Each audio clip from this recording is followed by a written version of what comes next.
Hey guys, welcome back to my channel. So today I kind of wanted to talk about something that is very common in folklore and a lot of different superstitions and cultures.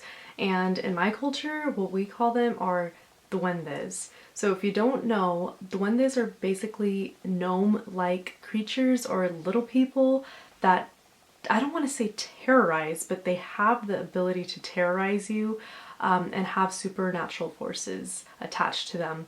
So a lot of people in Mexico believe that when children or their livestock have random braids in their hair, that a duende was present. A lot of homestead or houses in general tend to have their own little duendes protecting it or taking stake or hold of the property. And sometimes people say that the duendes actually abide by them so that they help the family out and protect them. Other people believe that duendes are really spooky and creepy and mischievous little creatures and you don't want to entertain it, basically. Given that, let's get right on into it. So, if you pull it up on the web, basically in Hispanic folklore of Mexico and American Southwest, duendes are known as gnome-like creatures who live inside the walls of homes, especially in the bedroom walls of young children. They attempt to clip the toenails of unkempt children, often leading to the mistaken removal of entire shoes. So I've also heard that they can cut your hair, braid your hair, braid the hair and mane and tails of horses, just really bizarre things. They also like to misplace jewelry in your house or something that you know for a fact you put down somewhere and bam, it's gone. And that has happened to me before, and I like to make peace with my duende and be like, I don't know what you want, but here's a pedacito of chocolate. Take it and bring me back my thing. And sure enough, whatever was lost and I looked everywhere will be right there. It's crazy, but it works. So who am I to judge? So let's get right on into it. If you have your matcha or if your coffee, so if you have your matcha or your coffee, get it, grab your matcha, grab your snacks, and let's just jump right into it.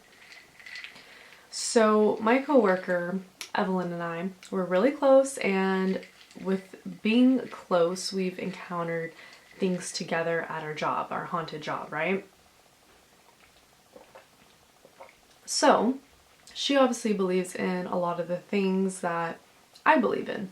And growing up in, Latino culture, we are able to bond over the same upbringing and same stories that we heard, right? I was talking to her about duendes. I'm like, hey, have you seen any little people in your house? And what I mean by little people, like, se parece como like leprechauns, or they look like literally like gnomes just running around, or have you seen like weird little spirits in your house? And I told her how I think I've seen my duende before in our house.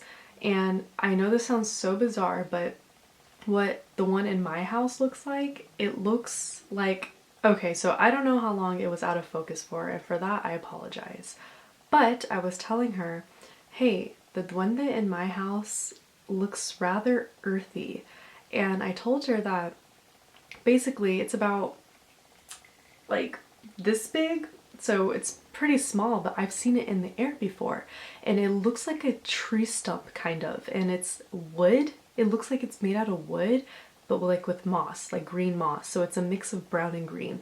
And I've only ever seen it super quickly, like before me. So I'm just like, have you ever seen something like that? Like, I know you've probably heard of duendes before. And she's like, you know what? I have a story about a duende, and this is my tia's story. And so she ended up telling me their encounter with a duende. So what Evelyn ended up telling me was that her tia was over at her grandmother's house. So it was her mother. And she was asleep, fast asleep. In the middle of the night, she woke up and she heard a party. And I don't know if you've ever done this, like when you're a child, but at least when I grew up, my parents would host parties and, like being Mexican, they last until like 5 a.m., right? But it would be past my bedtime, so my nannies would put me to sleep. And a lot of times, like, I would fall fast asleep, but I would wake up in the middle of the night and still hear, you know, the chit chatter, the clinking of glasses, the music in the middle of the night. And I knew that the party was still ongoing. So her tia, her aunt, thought that, oh, like there's a party going on. But the weird thing was that there was like no party before she went to bed. So she thought, oh, like did a party just start happening? Out of curiosity, she got up and she walked down the hallway and she legit saw like a party happening. And what I mean by that was there's music, like actual music playing, and she saw lights, she heard like a commotion, like people just conversing with each other, and she thought like, what's going on? So she wanted to further investigate this little party, this little fiesta that was happening. And she said that when she turned the corner and in the room, she saw like a bunch of like shadows scurry off, and the last thing she saw after the music cut, the light stopped, these beings scrambling to get out, was something being thrown across the room, right? And it was a shoe. A little shoe was thrown across the room, and it ended up hitting the wall. And when it hit the wall, it fell back, and I'm not sure if it disappeared or if the shoe was still there. I can't quite remember, and I don't want to get this story like too like butchered up, you know, like when you play telephone and it's like, oh, details change. But what I do know for sure was that Evelyn told me that her aunt saw a shoe print on the wall, and it was a little one, like a little shoe. And her and I were laughing because that had to be a duende. In true duende fashion, they are the most hilariously mischievous little creatures. And so what we thought was like out of like the last hurrah before they were gonna get caught having a party in the house, like these little duendes, was that one of them, out of like anger or pettiness, like threw a shoe across the room, and it hit like the wall and left a shoe print on there. The members of the family saw the shoe print, everyone saw the shoe print, and they believed like that was, you literally intruded upon a duende party. Like, isn't that wild? It's just, I believe it because that's just astonishing to me. And when I was talking to Evelyn about this kind of conjured up the memory. I've posted about this before. I think I've mentioned it in my aunt's haunted house part 1, and also I think it was another video of mine titled like Mexican ghost stories. I'll link them down below in the names of them. But when my little sister and I went to my aunt's like really haunted house, we saw the little man, and that was the entity or being that my grandmother felt caressing her in the middle of the night, and she felt it was a small person like caressing her and like holding her, right? Like basically holding her like hostage. And like thinking about that encounter at my aunt's house and the scary little man that was mocking my sister and just being terrible to her and I, everyone believed us, but at the same time I'm like, was that a duende? Because it was really scary, and it was not a nice spirit at all, and it was, I think, demonic. I don't know, but maybe that was also a duende, because they could be very mischievous and they've been known to throw things and whatnot. So I don't know, like, what do you guys think? To kind of elaborate on duendes, they are also known like in Native American or indigenous culture as well.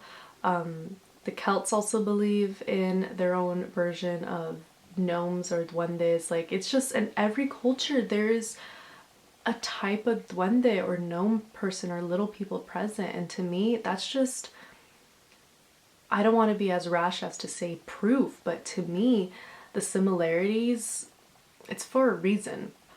Our duende literally looks like a floating little tree, if that makes sense. I've never seen its like face, but I have seen little small shadows in the house, and I also, on occasion, it's rare, have seen the moss-like texture of it, if that makes sense.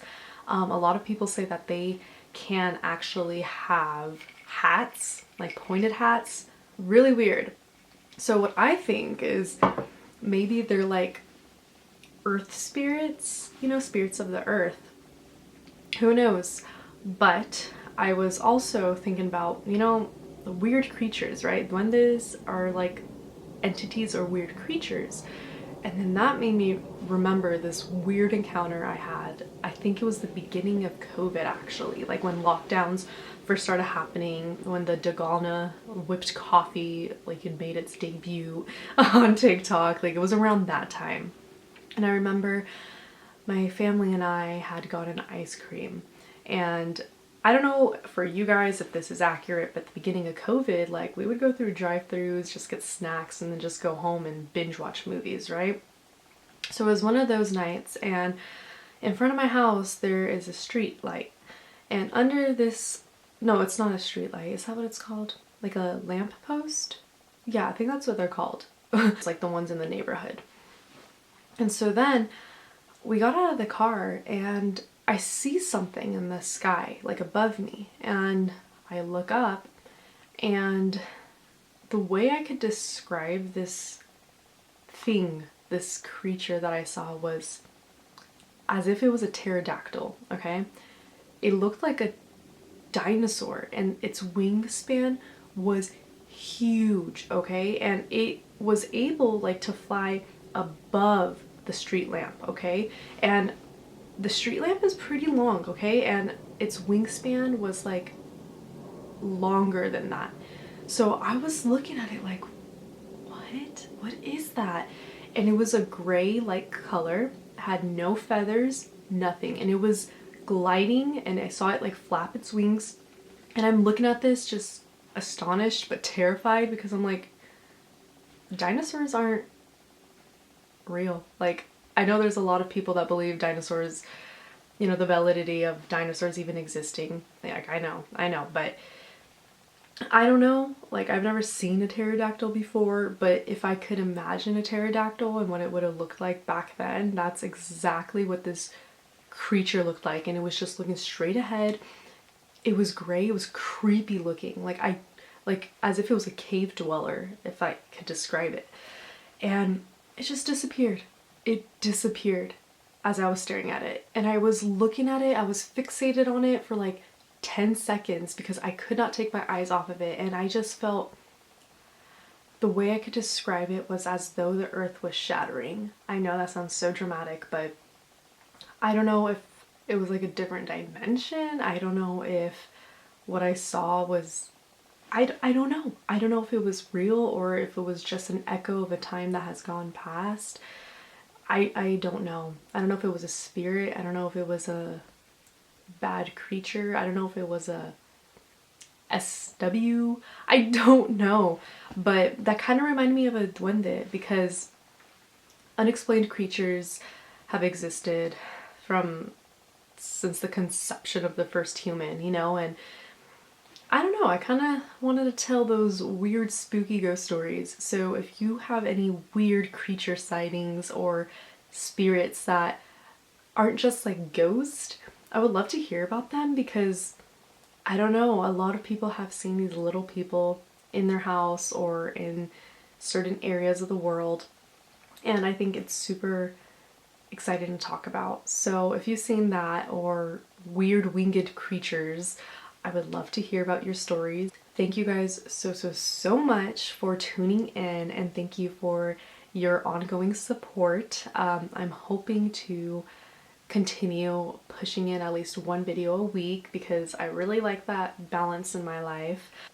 Other than that, I think I already have my next video coming up. So I would also love to share other people's ghost stories, especially if you have Mexican ghost stories. I would love to hear them, and I would love to receive them, and with your permission share them, because I don't know if it's you know, relevant to you guys, but I don't know, there's something about Mexican ghost stories that are so terrifying and just scary, and I don't know. I don't know why that is. A lot of people say it's because witchcraft is very relevant in our country, but that's like everywhere. So what is it about Mexican ghost stories that are just so eerie and just literally terrifying? So I would love to hear your thoughts. Stay safe out there, drink your matcha or your coffee, and take care of yourself. And I'll see you guys very soon. Thank you. Bye.